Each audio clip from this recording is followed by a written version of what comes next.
the mute swan.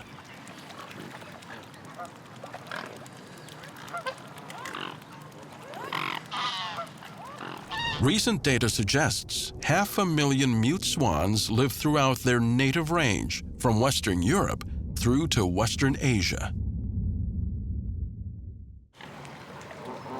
There are at least 22,000 in the United Kingdom alone.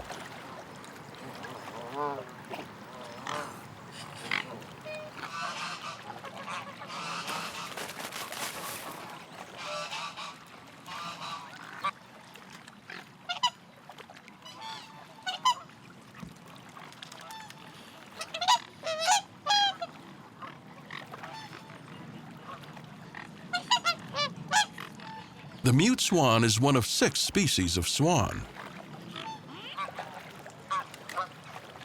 Like most swans, it's predominantly white, but can be identified by the orange trim and distinctive large knob on its bill. It's not technically mute. A mute swan will hiss and grunt.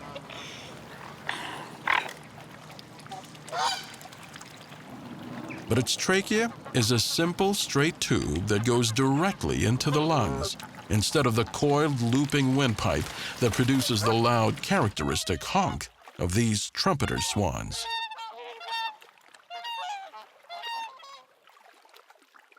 This makes it far less vocal than its closest relative.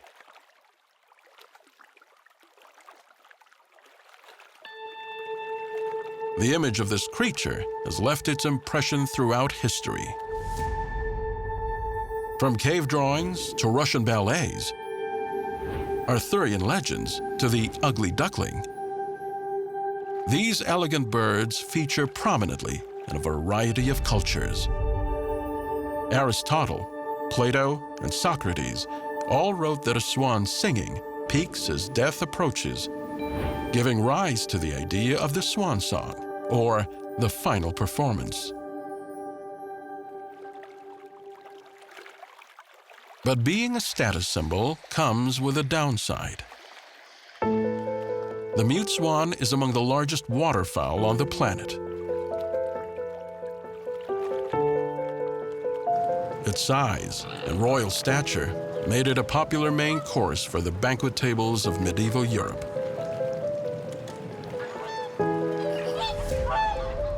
Beginning in the 13th century, mute swans were considered a valuable food source. For the next 600 years, landowners and noblemen captured and hunted them across the continent.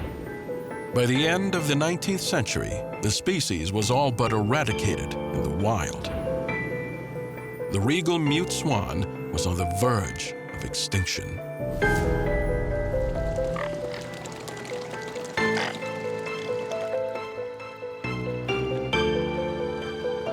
For this empire to avoid a final swan song of its own, it would take an alliance with none other than Her Majesty, the Queen of England.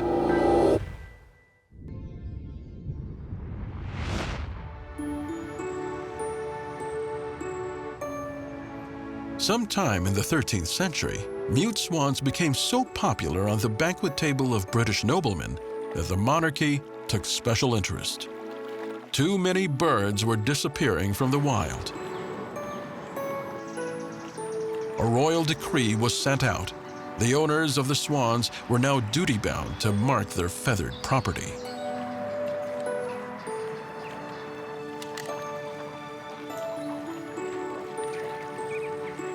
Much like branding cattle, swan owners were required to mark their birds with signature nicks in their beaks.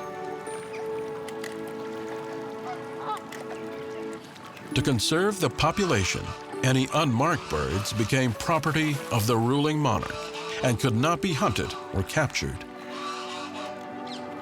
Swans were given the title of royal bird.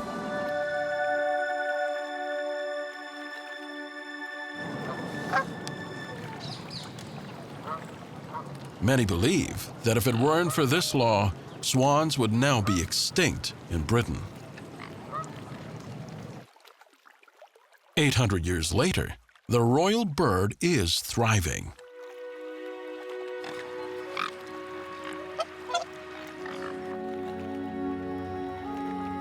Across the country, swans now flourish in their preferred habitats: ponds, estuaries, and streams.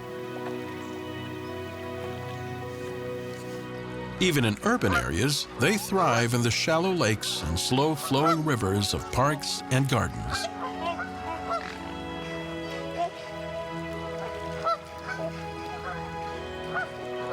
Most of Britain's mute swans stay in the same territory all year.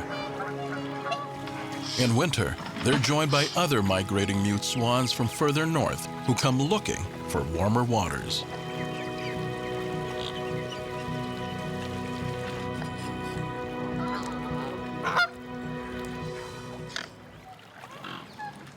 These calm bodies of water provide the mute swans with a venerable all-you-can-eat buffet. They use their long necks to dip under the surface and take mollusks that cling to vegetation. They also eat plants, insects and snails, small fish, frogs, and worms.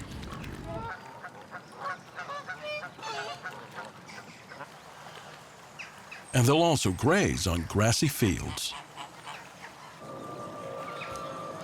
They'll eat just about anything to survive.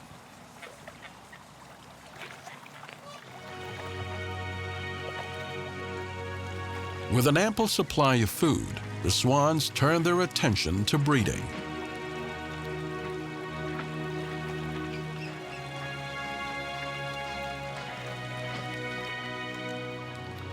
The male and female birds, known as the cob and pen, will attempt to mate for life.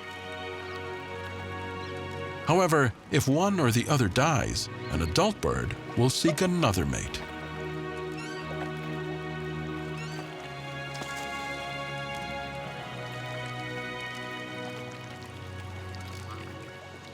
After mating, the pair works together to construct a nest. It's a huge mound of dried grasses and assorted plants and sticks. The male supplies the materials for the nest. The female builds it. In the wild, the pair builds near the water's edge. From late April to early May, she'll lay up to 7 eggs in a single clutch.